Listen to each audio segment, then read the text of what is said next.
Hello ব্রিয়াস, আসসালামু আলাইকুম। আজকের ভিডিওতে আমরা দেখব যে কিভাবে আপনি খুব সহজে সিনেমাটিক ব্ল্যাক বার মেক করতে পারেন। একদম ইজি ওয়েতে আপনাদেরকে দেখাবো। তো দেরি না করে চলেন ভিডিও শুরু করা যাক।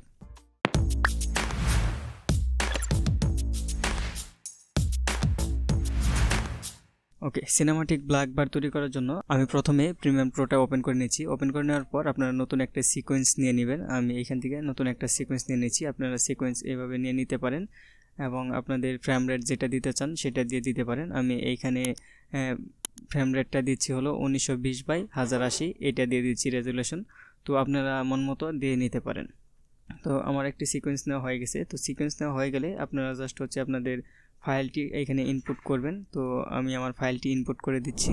ওকে, আমি আমার ফাইলটি কিন্তু ইনপুট করে দিলাম। ইনপুট করে দেওয়ার পর আমি আমার ফাইলটি এখানে জাস্ট ড্র্যাগ অ্যান্ড ড্রপ করে এখানে ছেড়ে দিচ্ছি। দেওয়ার পর দেখতে পাচ্ছেন যে আমার এই ফাইলটি কিন্তু এখানে চলে এসেছে, ভিডিওটি চলে এসেছে। তো এখন আমি এটাকে সিনেমাটিক একটি বার করব, লাইক এই ভিডিওর মতো করে।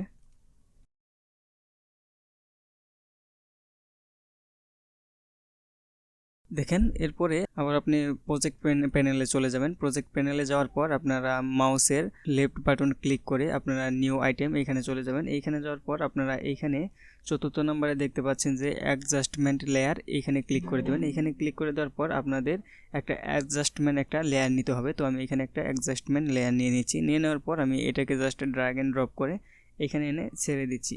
তো ছেড়ে দেওয়ার পর আপনার ফুল ভিডিওতে এইগুলা করে দিবেন, এই অ্যাডজাস্টমেন্ট লেয়ারটাকে ফুল ভিডিওতে দিয়ে দিবেন। দিয়ে দেওয়ার পর আপনারা জাস্ট এই অ্যাডজাস্টমেন্ট লেয়ারে ক্লিক করে দিবেন। ক্লিক করে দেওয়ার পর আপনারা এইখানে দেখতে পাচ্ছেন যে এটার ইফেক্ট কন্ট্রোলটা এখানে দেখা যাচ্ছে। তবে এখন আমাদের এখানে একটা ইফেক্ট ব্যবহার করতে হবে, সেজন্য আমরা চলে যাচ্ছি ইফেক্ট প্যানেলে। ইফেক্ট প্যানেলে যাওয়ার পর আপনারা এখানে সার্চ করবেন ক্রপ।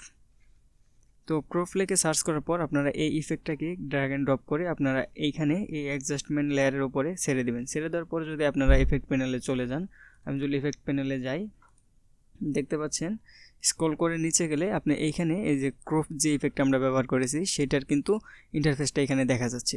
তো এখন আপনি এইখানে দেখতে পাচ্ছেন যে লেফট, আপনার এটা চাইলে পরে আপনি লেফটে ব্ল্যাক বার দিতে পারেন এবং চাইলে পরে আপনি টপে দিতে পারেন, রাইটে দিতে পারেন, বটমে দিতে পারেন, যে কোনো জায়গায় কিন্তু ব্যবহার করতে পারেন। যেহেতু সিনেমাটিক ব্ল্যাক বারটা হয় টপ এবং বটম এই দুটাতে। তো আমি জাস্ট এইখানে আমি এটাকে টপে দিয়ে দিচ্ছি 12 এবং বটমে দিয়ে দিচ্ছি 12। তো দেখতেই পাচ্ছেন আমার কিন্তু সিনেমাটিক ব্ল্যাক বারটি কিন্তু অলরেডি হয়ে গেছে। তো আমি ভিডিওতে কিন্তু দেখিয়েছিলাম যে এটা আপনার মানে ওপেন একটা সিস্টেম হয়ে যায়, মানে আপনার একদম ব্ল্যাক স্ক্রিন থেকে সুন্দরভাবে এই স্টাইলে কিন্তু হয়ে যাচ্ছে, আপনারা ভিডিওতে যেভাবে দেখতে পাচ্ছেন। তো এইভাবে করার জন্য আপনারা জাস্ট এইটার উপরে অ্যাডজাস্টমেন্ট লেয়ারে এইখানে চলে যাবেন। যাওয়ার পর আপনারা জাস্ট ওই যে ক্রপ যে ইফেক্টটা ব্যবহার করেছেন সেইখানে যাবেন। তো আমি এটাকে একদম আগের মতো করে দিচ্ছি। দেখেন এখন এখানে যে আপনি শুরুতে একটি কিফ্রেম অ্যাড করবেন টপে এবং বটনে, এই দুটাতে আপনি দুইটা কিফ্রেম অ্যাড করবেন। অ্যাড করার পর এটা আপনি 50% করে দিবেন টপ, এবং বটম এটাকে 50% করে দিবেন। ওকে, 50% করে দেওয়ার পর দেখেন আমার এটা কিন্তু সোর্স মনিটরে দেখতে পাচ্ছেন এখানে কিন্তু টোটালটাই ব্ল্যাক হয়ে গেছে। এখন আমি এখানে ধরেন যে আমি 8 সেকেন্ডের ভিতরে এটা ওপেন হবে। তো এখন আমি এইখানে আরেকটা কিফ্রেম অ্যাড করব। এইখানে যে আমি দিব 12 এবং এইখানে দিব 12। ওকে, এখন এটাকে আমি জাস্ট যদি প্লে করি দেখতে পাচ্ছেন যে হয়ে গেছে, কিন্তু এখন এটা অনেক স্পিড হয়ে গেছে। তো এখন আমি এটারে জাস্ট আমি এটাকে আরও একটু করে দিই, আরও একটু স্লো করে দিচ্ছি এবং এটাকে আমি ইজি ইন করে দিচ্ছি এবং এটাকে আমি ইজি ইন আউট করে দিচ্ছি।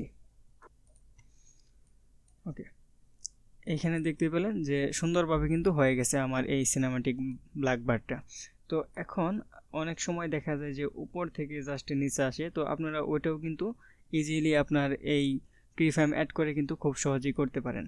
তো এইভাবে কিন্তু আপনারা খুব সহজেই সিনেমাটিক ব্ল্যাক বারটা কিন্তু দিতে পারেন। তো আমি আরেকটি কথা বলে দিচ্ছি, এটা কিন্তু আপনার চাইলে পরে যদি আপনি এইটা বন্ধ করে দেন এবং শুধু ভিডিও থেকেও কিন্তু আপনি এটা করতে পারেন। যদি আপনি এই ক্রপ এটা যদি নিয়ে নেন, ইফেক্টটা নিয়ে নেওয়ার পরে কিন্তু এইখান থেকে আপনারা চাইলে পরে এটাকেও কিন্তু ওইভাবে ব্ল্যাক বার দিতে পারেন। তবে এটা দিলে কি আপনার অনেক সময় দেখা যায় যে আপনার প্রত্যেকটা ফুটেজে একটা করে দেওয়া লাগে, কারণ আমাদের অনেক সময় ভিডিও এডিট করতে গেলে অনেকগুলো ফুটেজ ব্যবহার করতে হয়। সেজন্য আপনারা যদি এই অ্যাডজাস্টমেন্ট লেয়ারটা নিয়ে নেন, সেক্ষেত্রে আপনার যতগুলো ভিডিও এখানে থাকুক না কেন, আপনারা জাস্ট এটাকে টান দিয়ে বড় করে দিবেন। এটাতে আপনার যতগুলো ভিডিও থাকবে প্রত্যেকটা ভিডিওর উপরে যদি এটা দিয়ে দেন, তাহলে কিন্তু আপনার সেমভাবে কিন্তু কাজটা করবে। আর যদি আপনি একটা করে ফুটেজে এইভাবে যদি দেন, সেক্ষেত্রে কিন্তু আপনার দেখা গেল যে প্রত্যেকটা ফুটেজে এইভাবে আপনার এই ইফেক্টটা নিয়ে বারবার দিতে হবে, এক কথায় যে আপনার টাইম বেশি লাগবে। তো এটা করলে পরে অ্যাডজাস্টমেন্ট লেয়ার যদি আপনি নিয়ে দেন, সেক্ষেত্রে কিন্তু আপনার খুব শীঘ্রই সবগুলা ভিডিওতে কিন্তু আপনারা এখানে